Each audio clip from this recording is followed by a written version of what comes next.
तो मूवी शुरू होती है और हमें साउथ अफ्रीका के नेशनल पार्क में कुछ शिकारियों को दिखाया जाता है जो शेर के एक पूरे परिवार को मार देते हैं ताकि उन्हें बेच के पैसे कमा पाए। पर उनमें से एक शेर बच जाता है जो वहां से भाग जाता है, जिसे पकड़ने के लिए वो शिकारी अपने 2 शिकारियों को वहां छोड़ के उन मरे हुए शेरों को लेकर वहां से चले जाते हैं। फिर वो दोनों शिकारी ट्रैप्स लगा के उस शेर को ढूंढने लगते हैं, पर तभी उनमें से एक शिकारी को अपने साथी के चिल्लाने की आवाज सुनाई देती है, जिससे वो उसकी तरफ जाने लगता है, जहाँ वो देखता है कि उसका साथी काफी जख्मी है क्योंकि शेर ने उस पर हमला कर दिया था। तभी उसे वहाँ शेर की आवाज सुनाई देती है, जिस वजह से वो वहाँ से भागने लगता है और गलती से अपने ही ट्रैप में फंस जाता है और तभी शेर उस पर झाड़ियों में से हमला कर देता है और वो भी मारा जाता है। फिर हमें डॉक्टर नेट और उनकी 2 बेटियां मेर और नोरा को दिखाया जाता है जो उसी नेशनल पार्क में छुट्टियां मनाने जा रहे होते हैं। जहां पहुंचते ही उन्हें लेने नेट का पुराना दोस्त मार्टिन आता है जो एक बायोलॉजिस्ट और उस नेशनल पार्क का मैनेजर होता है। जिसके बाद वो लोग वहां से जाने लगते हैं, जहां रास्ते में मार्टिन नेट की बेटियों को उनकी माँ का गाँव दिखाता है, जहां हमें पता चलता है कि हाल ही में कैंसर की वजह से नेट के वाइफ की मौत हो चुकी है जो इसी नेशनल पार्क के गांव में रहती थी और मार्टिन ने ही कॉलेज के टाइम में नेट और उसकी वाइफ को मिलाया होता है।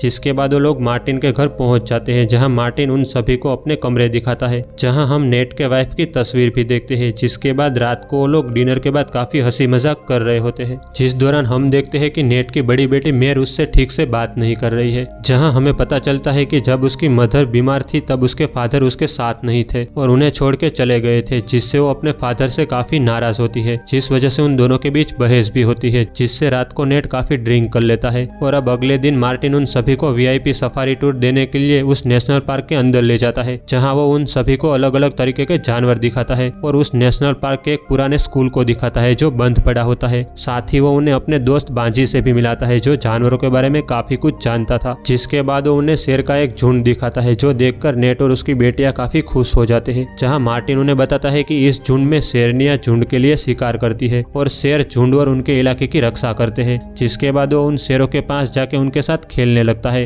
तभी वो देखता है कि इस झुंड में एक शेरनी घायल है, जिससे वो उसे देखने उसकी तरफ जाने लगता है, लेकिन वो शेरनी घायल होने की वजह से उसे पास आता देख उस पर कुर्राने लगती है, जिससे वो तुरंत पीछे हट जाता है और नेट के पास आके उसे बताता है कि इस झुंड में एक शेरनी घायल है, शायद उसे गोली लगी है और ये जरूर शिकारियों का काम होगा। जिसके बाद वो उसके दोस्त बांझी को उस शेरनी के लिए मदद लाने भेज देता है और खुद नेट और उसकी बेटियों को लेके पास के एक गाँव में शिकारियों के बारे में पूछताछ करने जाने लगता है। जहाँ पहुँचते ही वो लोग देखते हैं कि पूरा गाँव खाली है और अब जैसे ही वो लोग एक घर के अंदर जाते हैं वहाँ वो ढेर सारे लोगों की लाशों को देखते हैं जिन्हें शेर ने मार दिया था और ये देखकर वो दोनों काफी डर जाते हैं। और यहाँ मार्टिन नेट को बताता है कि हमें यहाँ से जाना होगा क्योंकि ये शेर जरूर कहीं आसपास ही होगा, जिससे नेट अपनी दोनों बेटियों के पास वापस आ जाता है, जहाँ वो देखता है कि उसकी छोटी बेटी कहीं दिखाई नहीं दे रही है, जिससे वो काफी डर जाता है और अपनी बेटी को ढूंढने लगता है। तभी उसे उसकी बेटी के चिल्लाने की आवाज सुनाई देती है क्योंकि उसने एक औरत और गाय की लाश को देख लिया था जिसे भी शेर ने मार दिया था, जिससे नेट तुरंत उसके पास पहुंचता है और उसे शांत कराता है। जिसके बाद वो लोग वहां से जाने लगते हैं, जहां कुछ आगे जाने पर उन्हें उसी गांव का एक जख्मी आदमी मिलता है जिस पर भी शेर ने हमला कर दिया था। और अब नेट और मार्टिन उसके पास जाते हैं। तभी मार्टिन को दूसरी तरफ से शेर की आवाज सुनाई देती है, जिससे वो अपनी राइफल लेकर शेर को बेहोश करने चला जाता है। और यहाँ नेट गाड़ी में से मेडिकल किट लाके उस जख्मी आदमी को बचाने की कोशिश करता है पर वो नहीं बच पाता। वहीं हम मार्टिन को देखते हैं जो एक तालाब के पास पहुंचता है। तभी उस पर शेर पीछे से हमला कर देता है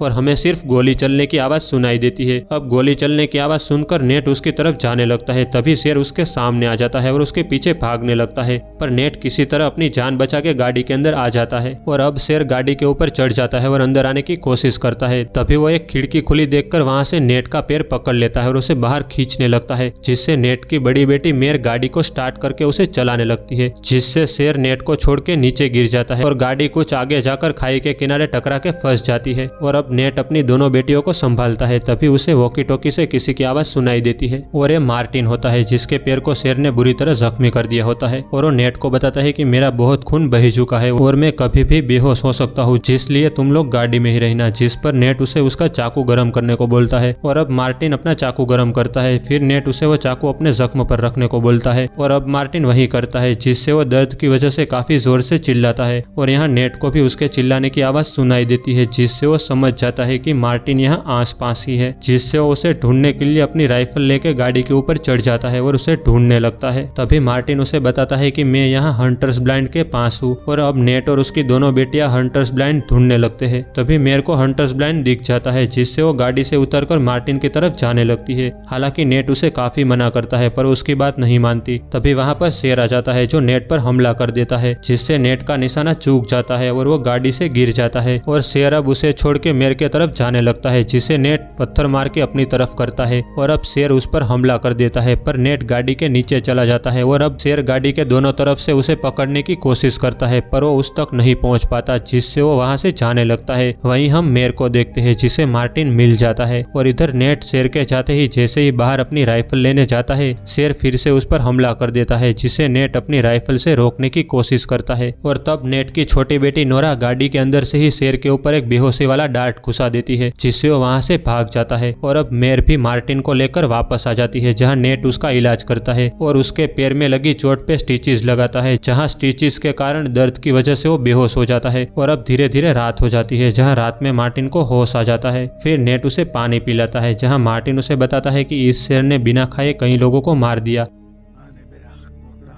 और गाड़ी पर भी हमला किया, पर शेर ऐसा नहीं करते। मुझे लगता है कि शायद इस शेर के पूरे परिवार को शिकारियों ने मार दिया है, जिसका बदला लेने के लिए अब वो सब पर हमला कर रहा है, वरना मैंने कभी शेर को इतने गुस्से में नहीं देखा। जिससे नेट काफी हैरान होता है और कहता है कि मुझे कैसे भी अपनी बेटियों को यहाँ से निकालना होगा। जिस पर मार्टिन उसे गाड़ी में रहकर मदद का इंतजार करने को बोलता है, क्योंकि अगर वो लोग बाहर गए तो शेर उन पर हमला कर देगा। और अब धीरे धीरे कुछ और टाइम बीत जाता है, तभी उन लोगों को पीछे से गाड़ियों की आवाज सुनाई देती है, जिससे वो लोग पीछे देखने लगते हैं। जहाँ नेट देखता है कि इन लोगों के हाथों में गन्स है, यानी ये लोग शिकारी है। दरअसल ये वही शिकारी होते हैं जिन्होंने उस शेर के पूरे परिवार को मारा था, जो अब उस शेर को पकड़ने के लिए आए होते हैं। और अब यहाँ नेट अपनी बेटियों को गाड़ी में रहने को बोलकर उन शिकारियों से मदद मांगने जाता है, जहाँ वो उन शिकारियों को उस शेर के बारे में बताता है और उनसे मदद मांगता है। जहाँ वो लोग मदद के बदले नेट से 5000 अमेरिकन डॉलर मांगते हैं, जो देने के लिए नेट मान जाता है। और अब शिकारी उसकी गाड़ी देखने लगते हैं, जहाँ जैसे ही उनका लीडर गाड़ी का दरवाजा खोलता है, वो वहाँ मार्टिन को देखकर पहचान लेता है कि ये यहाँ का मैनेजर है, जिससे वो काफी गुस्सा हो जाता है और नेट से कहता है कि इसने हमारे 3 आदमियों को मारा है, और वो उन सभी को बंदी बनाने लगता है। तभी वहाँ पर शेर आ जाता है, जो उन सभी शिकारियों पर हमला कर देता है। और अब इसका फायदा उठाकर नेट उन शिकारियों की गाड़ी लेने चला जाता है, लेकिन उसे उस गाड़ी में चाबी नहीं मिलती है, जिस वजह से वो वापस अपनी बेटियों के पास आके उन्हें गाड़ी में रहने को बोलता है और खुद उस पीली टी शर्ट वाले शिकारी को ढूंढने चला जाता है, क्योंकि वहीं वो गाड़ी चला रहा था। और अब वो उसे ढूंढते ढूंढते तालाब के पास पहुंचता है और तभी उसे वहाँ शेर दिखाई देता है, जिस वजह से वो वहाँ पेड़ के पीछे छुप जाता है। पर तभी उसका वॉकी टॉकी आवाज करने लगता है, जिस वजह से शेर उसकी तरफ ही आने लगता है। पर नेट अपने वॉकी टॉकी को वहाँ फेंक कर किसी तरह उस पेड़ पर चढ़ जाता है। अब शेर भी पेड़ के पास आके उसे ढूंढने लगता है। तभी नेट को पेड़ के ऊपर एक सांप दिखाई देता है, जो उस पर ही हमला करने वाला था। पर नेट उसे गले से पकड़ के शेर के ऊपर फेंक देता है, जिससे शेर वहाँ से भाग जाता है। और अब नेट तालाब के जरिए तैर के उसके दूसरी तरफ जाने लगता है, लेकिन तभी शेर तैरने की आवाज सुनकर फिर से उसके पास आ जाता है और उसे ढूंढने लगता है। पर नेट किसी तरह अपने आप को छुपा लेता है। वहीं दूसरी तरफ नेट को देर लगने के कारण उसकी छोटी बेटी नोरा गाड़ी का हॉर्न बजाने लगती है, जिसकी आवाज सुनकर शेर उसकी तरफ चला जाता है। और अब नेट वहां से तालाब के दूसरी तरफ आ जाता है, जहां उसे पीले रंग का टी शर्ट पहना शिकारी मिल जाता है, जिसे शेर ने मार दिया था। और अब नेट उसकी चाबी और गन लेकर गाड़ी की तरफ जाने लगता है। वहीं दूसरी तरफ हॉर्न की आवाज सुनकर शेर उनकी गाड़ी तक आ जाता है और उनकी गाड़ी पर हमला कर देता है, जिससे मेयर और नोरा काफी डर जाते हैं और मार्टिन उन्हें संभालता है। पर शेर थोड़ा पीछे होकर भागते हुए फिर से उनकी गाड़ी पर हमला करता है और टूटी खिड़की में अपना मुंह घुसा के उन पर हमला करने लगता है, जिसमें वो अपने पंजे से मेयर को जख्मी कर देता है। और अब गाड़ी बहुत ज्यादा हिलने की वजह से खाई में गिरने लगती है, जिससे मार्टिन मेयर और नोरा को गाड़ी से बाहर निकलने को बोलता है और खुद शेर को पकड़ के गाड़ी के साथ खाई में गिर जाता है। लेकिन शेर किसी तरह बच जाता है और खाई में गिरने की वजह से गाड़ी में से अब ऑयल भी निकलने लगता है और मार्टिन भी काफी जख्मी हो जाता है। तभी शेर मार्टिन को देख लेता है और हमला करने के लिए उसकी तरफ आने लगता है, जिससे मार्टिन अपने लाइटर की आग से पूरी गाड़ी को ब्लास्ट कर देता है, जिसके साथ वो दोनों भी मारे जाते हैं। और अब नेट भी यहाँ पहुंच जाता है, जो अपने दोस्त की मौत से काफी दुखी हो जाता है, जिसके बाद वो अपनी बेटी के जख्म पे एक कपड़ा बांध देता है और वो शिकारी की गाड़ी लेकर वहाँ से जाने लगते हैं। और अब धीरे धीरे सुबह हो जाती है, जहाँ वो लोग किसी तरह उन शेरों के झुंड के पास पहुँचते हैं, जो उन्हें मार्टिन ने दिखाए थे। अब वहाँ पहुँचते ही नेट देखता है कि जख्मों की वजह से उसके बेटी की तबीयत और भी ज्यादा बिगड़ने लगी है, जिस वजह से वो वो पास के उस पुराने स्कूल में रुकता है जहाँ पर वो अपनी बेटी को ले जाकर उसके जख्म पर पट्टियां करता है, जहाँ हम देखते हैं कि ये तो वही शिकारियों का अड्डा है जिन्होंने उस शेर के पूरे परिवार को मारा था। इसके बाद नेट मदद बुलाने के लिए फोन या रेडियो ढूंढने लगता है। तभी उसके पीछे हम उस शेर को देखते हैं जो गाड़ी के ब्लास्ट से भी बच गया था और यहाँ तक आ गया था। और अब मेयर और नोरा भी उसे देख लेते हैं जिससे वो वहाँ छुप जाते हैं, पर शेर उन्हें देख लेता है जिससे वो दोनों चिल्लाने लगते हैं। अब उन दोनों के चिल्लाने की आवाज सुनकर नेट तुरंत वहाँ पहुँचता है, जहाँ शेर को देखकर वो उस पे गोलियां चलाने लगता है, पर वो वहाँ से भाग जाता है। जिसके बाद वो अपनी दोनों बेटियों को लेकर स्कूल के दूसरी तरफ एक कमरे में चला जाता है और उन्हें यहाँ रहने को बोलता है और कहता है कि ये शेर नहीं रुकने वाला, हमें कुछ करना होगा, अगर हम साथ रहे तो ये हम सबको मार देगा। और उन्हें यहाँ रहने को बोलकर वहाँ से बाहर आ जाता है, जहाँ वो शेर को देखकर अपनी बेटियों की जान बचाने के लिए उसका ध्यान अपनी तरफ करता है और वहाँ से भागता है, जिससे शेर भी उसके पीछे भागने लगता है। और अब नेट भागते भागते उसे उन शेरों के झुंड के पास ले आता है जो उसे मार्टिन ने दिखाए थे। और अब शेर उसे पकड़ लेता है, उस पर हमला करने लगता है, जिससे नेट भी अपने चाकू से उस पर हमला करता है, पर उसे कुछ नहीं होता। और अब नेट यहाँ काफी जख्मी हो जाता है और अब वो फिर से नेट पर हमला करता है और उसे मारने ही वाला होता है कि तभी वहाँ पर वो दोनों झुंड वाले शेर आ जाते हैं जो उस शेर पर हमला कर देते हैं और उसे मार देते हैं, क्योंकि शेर अपने इलाके में किसी दूसरे शेर को पसंद नहीं करते। फिर हमें गाड़ियों की आवाज सुनाई देती है और जख्मी होने की वजह से नेट भी यहाँ बेहोश हो जाता है। फिर हम नेट को हॉस्पिटल में होश में आता हुआ देखते हैं, जहाँ वो अपनी दोनों बेटियों को ठीक देखकर काफी खुश हो जाता है। फिर हमें कुछ टाइम बाद का सीन दिखाया जाता है जहाँ वो लोग फिर से उस नेशनल पार्क में घूमने आते हैं, जहाँ नेट अपनी वाइफ के पसंदीदा पेड़ के साथ एक फैमिली फोटो खिंचाता है। और इसी के साथ ये मूवी यही एंड हो जाती है गाइस। तो दोस्तों, अगर ये कहानी आपको पसंद आई हो तो वीडियो को लाइक और चैनल को सब्सक्राइब कर दीजिए।